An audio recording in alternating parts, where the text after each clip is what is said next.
Olá, alunos do sétimo ano. Eu sou a professora Jéssica Burli, professora de Ciências, e nesta aula vamos dar continuidade ao estudo do capítulo 4, A Origem da Vida. Nesta aula 7, vamos estudar os primeiros organismos vivos. Esta matéria está na página 62 e 63. Antes de começar a estudar os primeiros organismos vivos, vamos relembrar a nossa aula 5, que nós estudamos da biogênese e a biogênese. Se você não lembra, volta lá naquela aula. A teoria da biogênese defende que todos os seres vivos são originados de outros seres vivos pré-existentes, ou seja, a vida origina outra vida. A partir de vários experimentos, primeiro realizado por Redi e depois por Pasteur, que nós vimos esses dois experimentos na aula 5, a teoria da biogênese foi aceita pelos cientistas.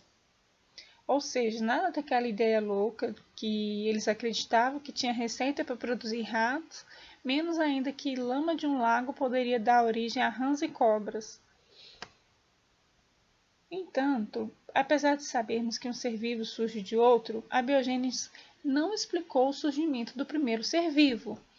Muitas são as teorias e as hipóteses sobre esse assunto, mas as principais teorias modernas sobre a origem do primeiro organismo vivo são a panspermia e a evolução química.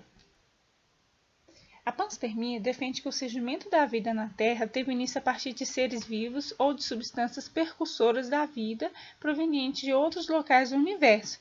Em outras palavras, a vida teria se originado em outros planetas e foram trazidos para a Terra através de esporos ou formas de vida existentes, pegando carona nos meteoritos que caíram sobre a Terra e que ainda continuam caindo. A panspermia foi proposta no fim do século XIX. Fundamentos da panspermia.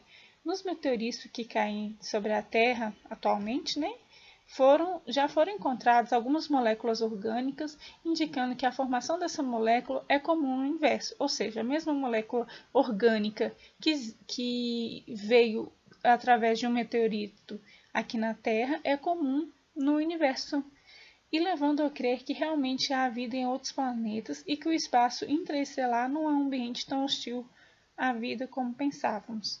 A descoberta de um meteorito na Antártica na década de 80, contendo possível fóssil de bactéria, também reforça a panspermia. Aqui, esse meteorito que foi encontrado na Antártica na década de 80. A panspermia foi contestada, já que seria pouco provável a qualquer ser vivo, primordial ou não, viajar em um espaço repleto de radiação, temperaturas baixíssimas e muitas outras condições adversas. Atualmente, essa ideia voltou a ser defendida por uma corrente de cientistas que descobriram micróbios capazes de suportar altíssimas variações de temperatura ou até mesmo radiação de lixo nuclear. Essa tese, porém, ainda não é aceita pela maioria dos pesquisadores da origem da vida. A maioria dos cientistas sustenta a teoria que a vida tenha surgido aqui mesmo, onde as condições são mais favoráveis. Outra teoria muito defendida pelo cientista é a teoria da evolução química ou teoria da evolução molecular. Essa é uma teoria da origem da vida mais aceita. Algumas experiências têm mostrado possíveis ocorrências de reações químicas a partir dos gases da atmosfera primitiva que deram origem às moléculas orgânicas, possibilitando o surgimento de seres primordiais. Então, nós já estudamos a composição química da atmosfera primitiva, então alguns estudos com esses elementos químicos têm comprovado ainda mais essa teoria. No início do século XX, dois cientistas, o russo Oparin e o inglês Haldane, propuseram explicações semelhantes, não idênticas, para o surgimento da vida da Terra. Então, nós vamos ver como foi o experimento que esses dois cientistas fizeram. Esses cientistas defendiam que havia uma atmosfera primitiva. Nós já estudamos a atmosfera primitiva na Terra, composta por metano, amônia, gás hidrogênio e vapor de água, além de descargas e radiações elétricas. Então, nós já estudamos sobre isso no início deste capítulo, que a atmosfera primitiva continha esses elementos, e descargas elétricas e radiações. Essas condições e reações químicas que se davam permitiram a formação de moléculas mais complexas, as moléculas orgânicas. A água da chuva teria arrastado essas moléculas, né? Elas estavam na atmosfera, lembrando que a atmosfera é a camada de gases que envolve a Terra, então a chuva teria arrastado essas moléculas orgânicas para o interior dos mares primitivos, onde eles teriam se agregado, ou seja, se ajuntado, dando origem a moléculas ainda mais complexas que realizavam troca com o ambiente ao redor, chamadas coacervados. Ou seja, essa teoria propõe que os gases da atmosfera deram origem a substâncias orgânicas, que originou a vida nos oceanos primitivos, denominado coacervados. Então, a mistura daqueles elementos químicos da atmosfera, mas a água deu origem ao coacervado. Porém, esse coacervado, que é o nome, né, dessa estrutura primitiva, ela ainda não era um ser vivo, mas era um precursor das primeiras formas de vida, ou seja, queria formar uma nova vida. Então, Miller, em 1953, Miller, um cientista, né, químico, fez um experimento. Ele construiu no laboratório um aparelho para simular as condições de que se acreditava haver vida primitiva na Terra. Após montar um sistema fechado, inseriu nele uma mistura de gases, conforme anteriormente mencionado, né, aqueles gases que existiam na Terra primitiva, na atmosfera primitiva, e a submeteu ao calor e fortes descargas elétricas ao longo de uma semana. Ao final do período, um líquido de cor avermelhada se acumulava na parte inferior do aparelho. Analisando, o Miller encontrou substâncias orgânicas simples, porém fundamentais à vida, os aminoácidos. Então, ele não encontrou ainda a vida, mas os aminoácidos que são importantes para a formação das células. Então, vamos entender aqui o experimento muito famoso, o experimento de Miller, né? Esse é o aparelho de Miller.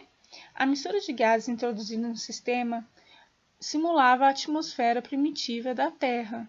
Cadê um? Aqui, então, foram inseridos os gases, né, que nós mencionamos, da atmosfera terrestre. O aquecimento do líquido presente no aparelho produzia o calor presente na crosta terrestre, com a formação de vapor de água. Então, nós estudamos também que a crosta terrestre primitiva, né, ela tinha muitos vulcões ativos. Então, era muito quente. Esse calor aqui, tá vendo esse instrumento aqui, parecendo aquele instrumento que antigamente a avó da gente fazia café?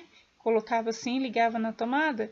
Então, isso daqui produziu calor, que representava, né, o calor daquele tempo. E o vapor de água, tá vendo? Então, aqui tem água mais os gases que nós já mencionamos. E aí, com esse aquecimento, esse vapor de água subiu. E aí, vamos acompanhar aqui no 3. A água acumulada na base simulava os mares e lagos primitivos. 4. A circulação de água fria simulava o resfriamento de gases nas grandes altitudes da atmosfera. 5. As descargas elétricas eram aplicadas na mistura de gases, como nas grandes altitudes terrestres. Então, aqui nós temos, então, o mar, né? Simulava a água do mar primitivo, mais os gases, aquecimento, evaporou. Aqui na atmosfera encontrou o que? Com descargas elétricas, né? Raios e etc. E aí choveu e a chuva trouxe o que? Novamente essa mistura dessa química, dessa água, mais essa descarga elétrica e formou um líquido. E nesse líquido foi encontrado o que? Aminoácidos, que não são vida, mas são precursores de vida, ou seja, são essenciais para a formação das células. Então é isso, pessoal. Tem atividade lá, vou deixar aqui no site as páginas do livro. Um abraço para vocês.